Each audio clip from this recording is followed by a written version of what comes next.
안녕하세요. 뉴스반장입니다. 더불어민주당 당대표 정청래입니다. 우리 더불어민주당 당원들은 내란 숙의 윤석열의 12.3 비상계엄 내란을 신속히 막아냈고 이 땅의 민주주의와 헌정질서를 굳건히 지켜냈습니다. 빛의 혁명을 통해 자랑스러운 이재명 정부를 탄생시켰고 국민 주권시대와 발맞춰 당원 주권시대도 활짝 열어주셨습니다. 민주주의는 피를 먹고 자라는 나무라고 했습니다. 역사는 보통 평등, 직접, 비밀, 1인 1표 투표권을 얻기 위해 수많은 사람들이 피를 흘렸습니다. 오늘 우리에게 주어진 헌법적 권리인 투표권은 민주주의 발전 역사의 고난 속에서 피어난 꽃입니다. 그래서 우리는 선거를 민주주의의 꽃이라 말합니다. 역사는 하루아침에 하늘에서 뚝 떨어지는 것이 아닙니다. 역사는 과거와 현재의 끊임없는 대화의 연속이고 우리가 사는 오늘도 앞서 살아간 수많은 사람들의 미래입니다. 국민 주권 정부가 탄생할 때까지 김대중, 노무현, 문재인 대통령을 지지했던 수많은 사람들의 피와 땀이 있었습니다. 우리는 김대중의 역사, 노무현의 역사, 문재인의 역사를 자양분 삼아 이재명의 역사를 더욱 꽃피워야 합니다. 역사를 잊은 민족에게 미래는 없다고 했습니다. 나라의 주인이 국민이듯 당의 주인은 당원입니다. 저는 이재명 대통령의 수많은 어록 중에서 정치는 정치인이 하는 것 같지만 결국 국민이 합니다. 라고 하셨던 그 말씀을 참 좋아하고 늘 가슴에 새기며 임해왔습니다. 당 운영도 마찬가지입니다. 당 운영도 당대표가 하는 것 같지만 결국 당원이 합니다. 차가운 길바닥, 매서운 눈바람이 치던 날에도 우리가 손에 쥐었던 야광봉을 기억하십니까? 여의도에서, 한남동에서, 남태령에서 목이 터져라 외쳤던 우리의 함성은 오직 하나, 민주주의의 가치를 지키고 이 땅의 정의를 바로 세우기 위함이었는데요. 하지만 지금 우리는 어디에 서 있는 걸까요? 나라를 구하기 위해 목숨 바쳐 싸웠던 충신을 역적으로 몰아주기려 했던 선조의 잔혹한 역사가 지금 이 순간 민주당 안에서 그대로 되풀이되고 있는 것은 아닌지 참으로 우려스러운데요. 피눈물 흘리며 지켜온 민주진영의 가치와 기둥들이 안에서부터 처참하게 갉아먹히고 있는 이 참담한 현실을 마주하며 오늘 여러분께 가슴 찢어지는 심정으로 고합니다. 정청래 대표를 지켜야 합니다. 탈당하지 말아주십시오. 진심으로 부디 절대 탈당하지 마시기 바랍니다. 무슨 일이 있어도 정청래 대표를 지켜내야 하는데요. 당원 주권 시대를 열고 당을 위해 온몸을 던져 싸워온 진짜 당대표 하나 지켜내지 못한다면 민주당의 미래는 영원히 사라질 겁니다. 우리가 흔들리면 저들이 웃고 우리가 흩어지면 민주당의 미래는 영원히 사라지게 되는데요. 절대로 탈당만은 하지 말아주십시오. 아까 정권은 짧다. 이 얘기를 했다고 그랬잖아요. 예? 사실은 그 전까지는 뭐 김민석 총리가 나오신다. 뭐 그다음에 또 송영길 대표가 나오신다. 뭐 이래가지고 정청래 대 김민석. 예, 친석 대 친청. 정청래 대 김민석과 뭐 송영길. 뭐 이런 식의 어떤 경쟁 구도가 막 있었는데 그러면서 이제 그분들이 어쨌든 친명이니까. 그래서 친청과 친명. 뭐 이런 구도도 되고요. 그랬었는데. 정권은 짧다. 이건 어마어마한 거의 영리는 건드린 거잖아요. 그러니까 정권은 짧다. 이것은 뭐 사실은 이제 거의 탄핵 얘기가 나올 정도로 과거에 어떤 대통령에 대해서 탄핵이 있을 때 거론했던 굉장히 사실은 심각한 도저히 있을 수 없는 발언을 갑자기 한 거예요. 그러면서 이게 어떤 구도로 전환이 됐느냐. 구도가 이쯤에서요. 완전히 전환됐어요. 정청래 대 이재명 대통령으로. 그렇군요. 네, 완전히 전환됐습니다. 그래서 그리고 이 즈음에서 정청래 대표뿐만 아니라 정청래 대표를 위시한 주변 세력들의 발언도 사실은 대통령을 겨냥한 발언들이 갑자기 막 쏟아졌거든요. 뭐 이지은 대변인 비롯해서. 맞아요. 그러다 보니까 사람들한테 더 각인이 돼버린 거죠. 아니 사실을 이렇게 왜곡해도 되는 겁니까? 정신 나간 이현주 전 최고위원의 행태를 보면 정말 미치지 않고서 저럴 수 있나 싶은데요. 최고위원직을 헌신짝처럼 내던지더니 이제는 온갖 방송을 기웃거리며 정청래 대표를 흔드는 일에 혈안이 되어 있습니다. 참으로 기가 막힐 노릇인데요. 이현주 전 최고위원이 CBS 박재홍의 한판 승부에 출연해 한 발언을 들어보면 참담하다 못해 기괴하기까지 한데요. 이현주 전 최고위원은 지방선거에 책임을 지고 사퇴했다는 핑계를 대며 당 상황을 극도로 혼란스럽게 만들고 있습니다. 과연 이것이 진정 당을 위한 사퇴였을까요? 아닙니다. 철저히 계산된 흔들기이자 배신의 서막일 뿐인데요. 과거 이현주가 고성국 TV에 출연해 했던 말이 생각납니다. 일시적으로 좌파가 되라. 민주진영 갈라치기 전략을 구사합시다. 라고 당당하게 외치던 그 섬뜩한 눈빛을 기억하시나요? 좌파가 되어 민주당을 안에서부터 폭파하겠다던 과거의 그 공작이 지금 정청래 대표를 흔들고 민주당을 분열시키며 현실로 다가오고 있는데요. 이런 분열주의자에게 노란하며 흔들리는 민주당을 보고 있자니 가슴이 찢어지고 참담함을 금할 길이 없습니다. 이제 우리는 깨달아야 합니다. 더 이상 이 간악한 갈라치기에 속아서는 안 되는데요. 당을 망치려는 자들을 과감하게 도려내야 합니다. 저는 이게 굉장한 우리가 어떤 변화가 일어나려면 이 막 북적거리면서요. 막 어떻게 보면 이 갈등의 막 그걸 가야 돼요.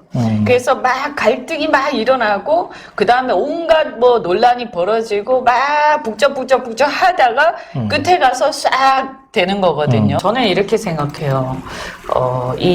우리 진영 이런 것도 있지만 저는 오히려 이렇게 생각해요. 더 나아가서 말이죠. 좌파라도 일시적으로 좌파가 됐어. 그러면 설득해가지고 돌려 세우고 상당수가 우리 편을 만들고 그래서 국민을 통합하는 게 궁극적으로 우리가 해야 될 일이에요.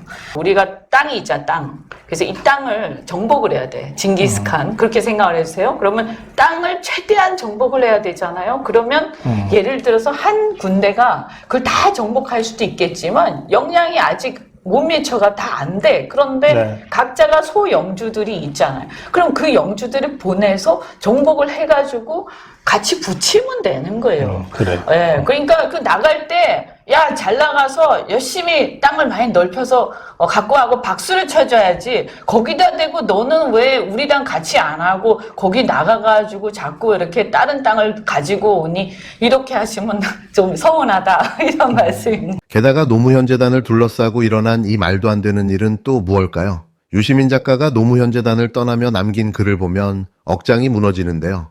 당분간 노무현 재단을 떠나서 살려 합니다.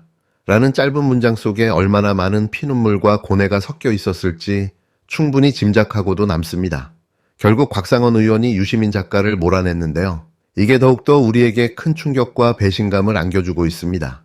고 노무현 전 대통령의 사위라는 사람이 유시민 작가가 밤낮으로 피땀 흘려 지켜온 노무현 재단을 단지 재단의 홍보를 위한 유튜브 채널을 운영했다는 이유로 개인의 홍보 활동이라 왜곡해 쫓아낸 건데요.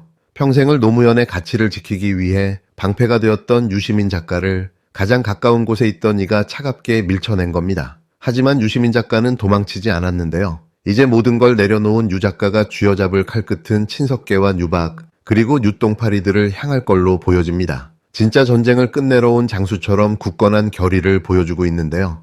유시민 작가는 이제 그 어떤 족쇄도 없이 가장 자유롭고 강력한 펜과 혀로 저 비겁한 기회주의자들의 위선을 낱낱이 도려낼 겁니다. 그의 칼날 앞에 민주당을 분열시키려던 가짜 진보들은 추풍낙엽처럼 쓰러질 텐데요. 그때가 되면 그들은 자신들의 어리석음을 뼈저리게 후회하며 곽상원 의원을 원망하게 될 겁니다. 그때 왜 유시민 작가를 가만 놔두지 않았냐라는 원망 말입니다. 이 와중에 당권을 주겠다고 날뛰는 기회주의자들의 민낯은 또 얼마나 추악한가요? 김민석 국무총리는 지선을 흔들어대며 선거를 망치더니 이제는 6월 말 7월 초에 물러날 것이라는 무책임한 소리를 짓거려대며 6.3 지방선거가 승리라고 하기에 어려운 선거였다는 개소리를 시전했습니다. 이는 지지자들과 당원들의 마음마저 뒤집어 놓는 말이었는데요. 이 모든 것이 자신의 당대표 출마라는 사리사욕을 채우기 위한 사전 정지 작업이었음이 만천하에 드러난 거죠. 그런데 그는 기존의 권리당원 70%대 국민 여론조사 30%라는 당원 중심의 룰을 뒤흔들며 50%대 50% 비율을 요구하려 획책하고 있습니다. 젊은 세대를 운운하며 여론조사 비율을 늘리려던 꼼수가 결국 당원의 권리를 빼앗아 자신들의 당권을 찬탈하려는 비겁한 밑밥이었던 거죠. 뿐만 아니라 송영길 의원의 이중적인 행보를 보면 분노를 금할 길이 없는데요. 불과 얼마 전까지 문재인 대통령의 사법적 책임을 소리 높여 주장하며 온갖 날 선 비판을 퍼붓더니 전당대회를 코앞에 두고 이제 와서 문재인 전 대통령을 예방하고 나섰는데요. 당권 투쟁에서 이기기 위한 사진 한 장, 표 몇 장이 필요해서 얄팍한 계산기를 두드리는 저 철새들을 보며 차가운 눈보라 속 아스팔트 위에서 눈물 흘렸던 당원들은 씻을 수 없는 배신감을 느낍니다. 이런 배신과 기회주의가 판을 치는데도 정작 지켜주어야 할 이재명 대통령의 침묵은 지지층을 배신감으로 무너지게 만들고 있는데요. 당을 위해 가장 먼저 깃발을 들고 싸웠던 문재인, 조국, 김어준, 정청래, 유시민을 묶어 문조 털레유라 조롱하며 쳐내라는 조롱 섞인 비아냥이 당내에 팽배한데도 대통령은 침묵으로 일관하고 있습니다.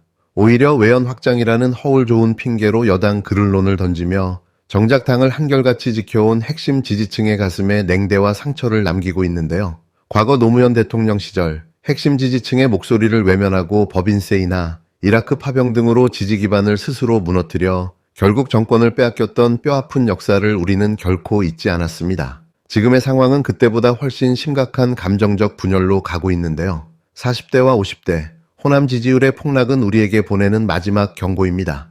기둥을 뽑아버린 집이 어떻게 서 있을 수 있겠습니까? 구독자 여러분, 이제 진짜 전쟁입니다. 나라가 위험에 빠지고 민주당이 안팎으로 난도질당하는 지금 우리는 절대로 흩어져서는 안 되는데요. 탈당은 저 분열 세력들이 가장 바라는 시나리오입니다. 정청래 대표를 지켜야 합니다. 탈당하지 말아주십시오. 탈당했던 동지들도 다시 불러 모아야 하는데요. 지독한 미디어 전쟁 속에서 흔들리지 말고 유시민 작가가 헤쳐나갈 외로운 길에 아낌없는 지지와 연대를 보내야 합니다. 가슴속에 끓어오르는 분노를 폭발시켜 저 가짜 선동가들과 기회주의자들을 역사의 심판대에 세워야 하는데요. 우리가 정청래를 지키고 당의 기둥들을 수호할 때 비로소 진짜 민주당, 당원이 주인되는 민주당으로 바로 설 겁니다. 불안해하지 마시고 끝까지 함께 해주십시오. 오늘 준비한 소식은 여기까지인데요. 좋아요와 구독하기는 저에게 큰 힘이 됩니다. 또 정기후원하기로 뉴스반장의 든든한 버팀목이 되어주셨으면 하는데요. 구독자분들의 응원과 후원이 저를 버티게 하는 유일한 힘입니다. 거창한 구호 대신 플랫폼에 종속되지 않고 할 말을 하는 작지만 강한 독립언론으로 남겠습니다. 그것이 뉴스반장이 구독자 여러분 앞에 존재하는 이유이기 때문인데요. 끝까지 시청해주셔서 대단히 감사합니다.